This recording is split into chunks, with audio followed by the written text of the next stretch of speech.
Happy trails to you until we meet again. Welcome back. Life in the city may seem stressful and full of confusion, and it also may seem that you can't get away for a couple of hours. But our mini-city slickers, Cleveland and Remington, escaped to the Rouge Hill stable for a fun-filled day as good old country boys. Hi, I'm Cleveland. And I'm Remington.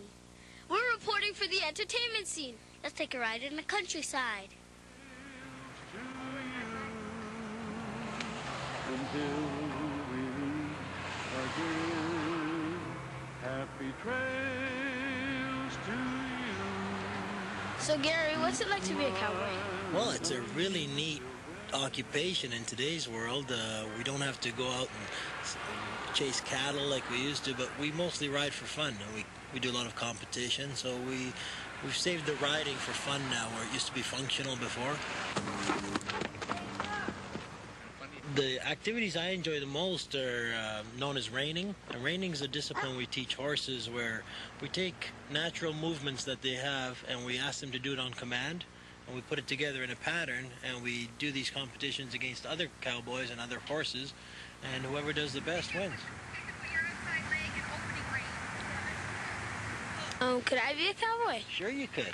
You could be a cowboy. Anybody could be a cowboy. It's not that hard. You have to work at it, learn how to handle yourself around horses, and we can teach you how to be a cowboy.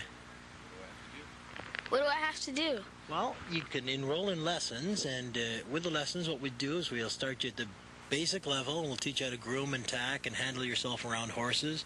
And then as you get better, you'll learn how to mount and dismount and how to control the horse, how to make them go, turn, and generally control them.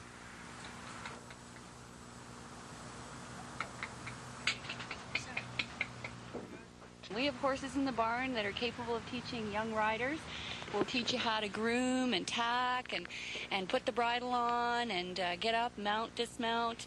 And eventually, after a few more months, you'll probably get to lope on the horse. Okay, first of all, we come in and we give them their breakfast, which consists of some grain, some hay, give them some water. And after they've consumed all that, then they get to go out into the field and play all day. Those that aren't working, the ones that are working have to stay in, and we groom and tack those horses in case we have any trail rides for the day. And then they get some hay to munch on while they're in their stalls.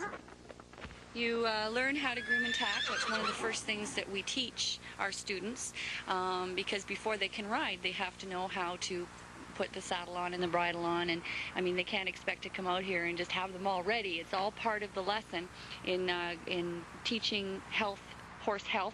Not only do they know how to groom and brush out the dirt from the coat, we also teach them how to pick out their feet. And inside their hooves, there's a very sensitive part of the hoof called the frog. And what happens if it's not cared for and cleaned out on a regular basis, you get a lot of dirt and manure packed in there, and it causes a fungus, which is thrush. And it can be very sore if it's not treated. So you want to check their feet on a regular basis, clean them out. And also, all of the horses here at Rouge Hill have shoes on their front feet. And this is also a way that we can ensure that the shoes are fitting properly, they're not loose. If the horse has thrown a shoe in the field, then we know that it's gone and the horse is not going to be able to be used that day. Because if you use a horse that has one shoe on and one shoe off, it's going to make the horse sore. So we want to make sure that the farrier, the blacksmith, comes in and fixes that as soon as possible.